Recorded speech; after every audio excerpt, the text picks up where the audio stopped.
don't know why I keep doing this to myself. We got to pick kind of the order we wanted to go in back in April for Mom's 75th birthday, and again today. And for whatever reason, I chose to go after my brothers, who are a tough act to follow, but I'll try. There have been silver linings over the past few years, even as Mom got her diagnosis. It'd be hard to find, but they were there. Because her treatments were at Sloan Kettering and Harrison, just up the road from us, especially before the pandemic, Mom and Dad spent a lot of time in our house. Had some sleepovers with the grandkids. Dad said we got the family together for Emery's bat mitzvah last year. We had time to say the things that we wanted to say. On the Sunday before she died, have sick Mom, hold her hand, say thank you. Well, 4 or 5 months before that, it was the summertime and I was visiting, and she was far enough along where there was always the possibility that it could be the last visit. And it made leaving especially difficult, especially poignant.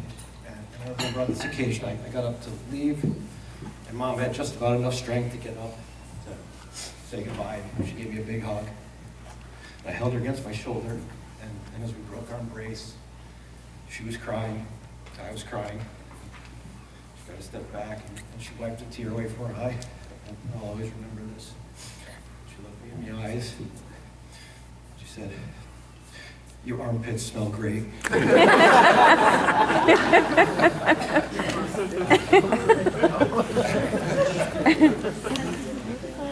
Silver lining, right? We got to prepare for what's to come. We got to prepare for her life celebration, not her funeral. We got to prepare for her cremation, and we'll eventually spread her ashes off of Alcester Beach. As Rick said, she had your back. Mom actually wrote this before I ever heard you say that. So. If Mom loved you, she always had your back. She'd also get in your face. So if we weren't doing our best, if we were underachieving or misbehaving in school, you better believe we'd hear about it. But at the same time, if one of our teachers was underachieving, was underperforming, they'd hear about it too. The list of teachers and principals who had to sit across from Mom is long and it is illustrious. I think as much as her having our back, she was also offended by bad teaching. Teaching meant so much to her, and she wanted teachers to do it well. She loved good teachers. It's no coincidence that her best friend of almost 40 years was Mrs. Field, who was first John's teacher, then mine and Doug's. I know there's some of her colleagues from over the years are here, and you all meant so much to her. As a mom, she was a teacher. Now, she didn't give us lesson plans. She didn't come home and go through the 3 R's or whatever. In fact, I don't even think she did the birds and the bees with us. There was the one time that we were in elementary school, John, Doug, and I. We were watching a rated R movie in the family room on the slide. And there was a scene which involved some nudity. And Mom saw it from the other room and, mortified, came racing in with the only thing that she could find nearby, which was a pair of socks. And so she's standing here like this in front of the TV, holding a pair of socks until the boobs were off the screen. To this day, I have a thing for socks.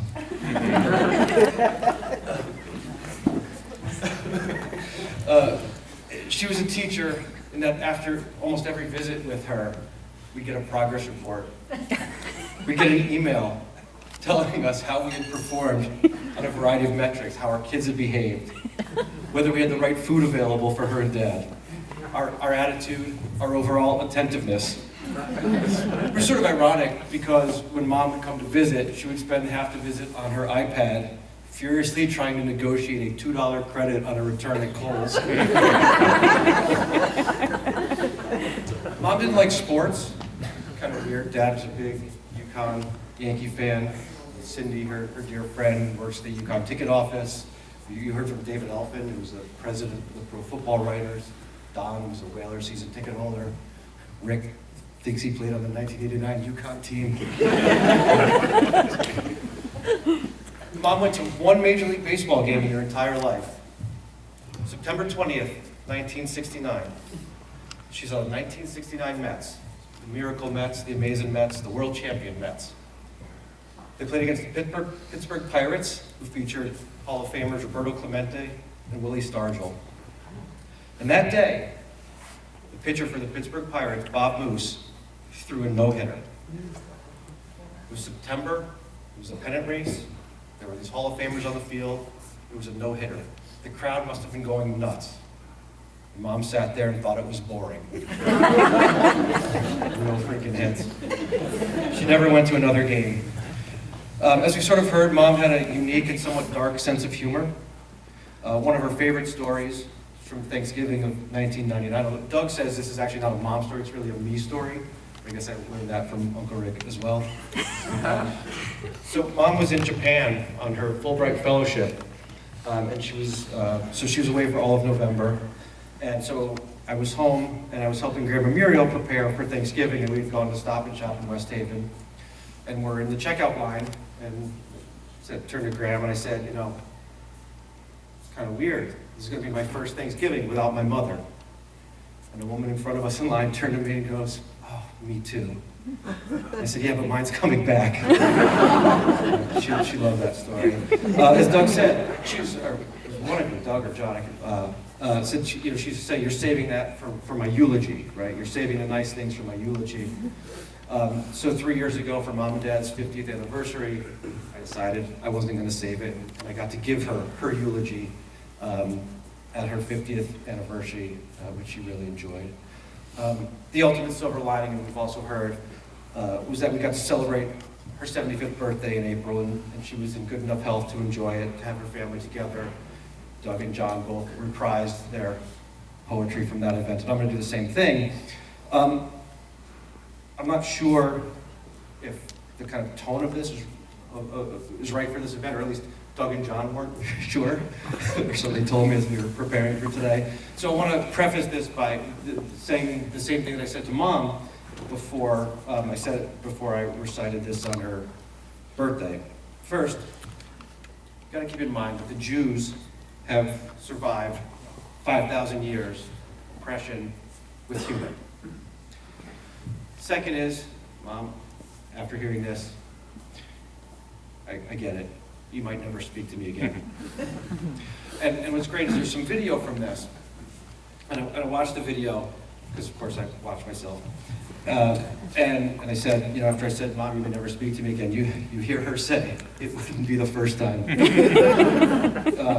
But she loved this. She loved this. She asked me to send the video clip so that she could share it with other people who weren't there.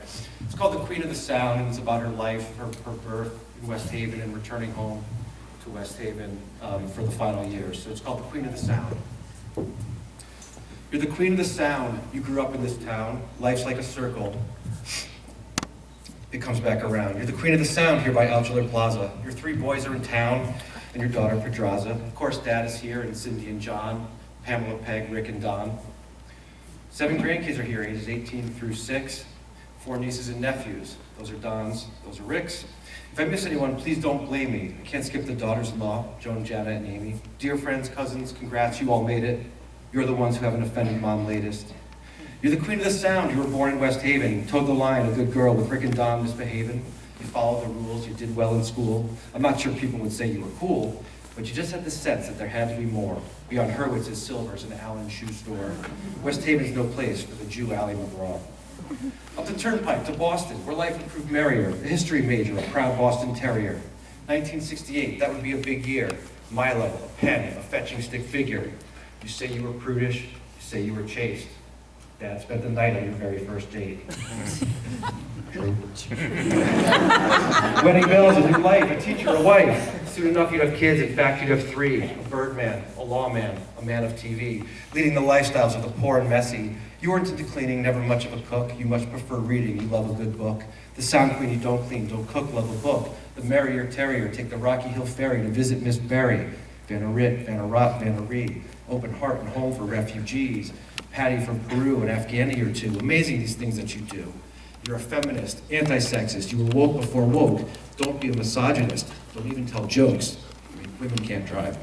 Babs, Babalu, Barbara Sue. You go by Crazy Madre too, fierce in your love, fierce in devotion. The principals knew you'd cause a commotion. Whether in our schools or your schools, you were as tough as can be, from Siegel to Peavey to up in Granby. You were determined, always with a plan, much to the chagrin of two Ralphs in a stand. Your teaching style was engaging, you were never pedantic, from Wethersfield to Granby to Willimantic. Match your subject and predicate, writing project of Connecticut, full of ambition. Your students all know exposition. You put them in position to get college admission, Cornell, Northwestern, maybe even Michigan. Then you and Dad retired. Time to move south, you both were inspired. To Miami? To Boca? The Gulf of Mexico's mouth? Nah, you decided Hamden was far enough south. But you're the queen of the sound, and Hamden's landbound. The circle of life soon brought you around. Was it Turks? Was it Jimmy's? Was it $2 stores? The siren song of Campbell Ave was too much to ignore. Ocean views, dinky brookie, still do no cooking. Settled into a life of repose. Visits to me and my bros. Syracuse, Rybrook, LA, enjoying your grandkids at play. These regular trips you would take, half drank Diet Cokes in your wake, half thirst you were trying to slake. But after each visit we'd wait. Sure enough, an email comes late. The subject line always, update. A list of the ways we'd offended, transgressions that can't be defended, all sent out in an electronic letter. Why be passive-aggressive when just plain aggressive works better? What did we do wrong? The list is long. Some common themes, didn't discuss hopes and dreams. Two kids were on the phone, the other one wasn't even home. There was no food we could eat, it was too much red meat. Your attitude was jerky. For Dad, there was no plain turkey. He ran out of Diet Cokes. I don't like your jokes. Is this how you treat your dear folks? Mom, we treat you with love, we treat you with humor. How else do you treat a neuroendocrinal tumor? It all comes from the heart, especially the next part, so I hope you'll enjoy it and won't be annoyed by it. That isn't just nonsense, I do have a conscience. I don't know, should I do this? Remember, we're Jewish, it's true, this is how we get through this, so don't boo this or be too pissed. Remember, Mom, you grew this, so screw this, let's do this. To stop, it's too late. I hope you won't hate. If you do, send an email update. Because you've told us your plan, we'll comply if we can. No casket, no gravestone, instead of cremation. Not even a funeral, just today's life celebration. Our merrier terrier, we're not gonna bury her. This is your plan. Spread you and Dad in the sand. Alchular Beach will be Alchular Beach. The sand in our hand, you'll be always in reach. How many kids can build a mommy sandcastle? Too far? Sorry, Mom, I guess I'm an asshole. But I'm not being callous. Every queen gets her palace, and Mom, you're the greatest of all. You deserve the damn Taj Mahal. Put your name on the wall of the Women's Hall of Fame up in Seneca Falls. Yeah, she made us go there as teens. Anything for our queen. Got a laugh, shed no tears, so much life in those 75 years. So let me recap if I can. Born in West Haven to Muriel and David, sound queen, don't clean, don't cook, love a book, dog named Brooke, Alchular Plaza, 3 boys, 1 Pedraza, 7 grand, doting spouse, Sydney and John in the house. Rick and Don, nephews, nieces, family loves you to pieces. Preaching, teaching, principles beseeching, always a plan. Poor Ralphs and Stan, never pedantic, Wethersfield, Granby, Willimantic, CWP, Mary Mackley, charity, philanthropy, refugee. Retired to Hamden, home to this town, circle goes round.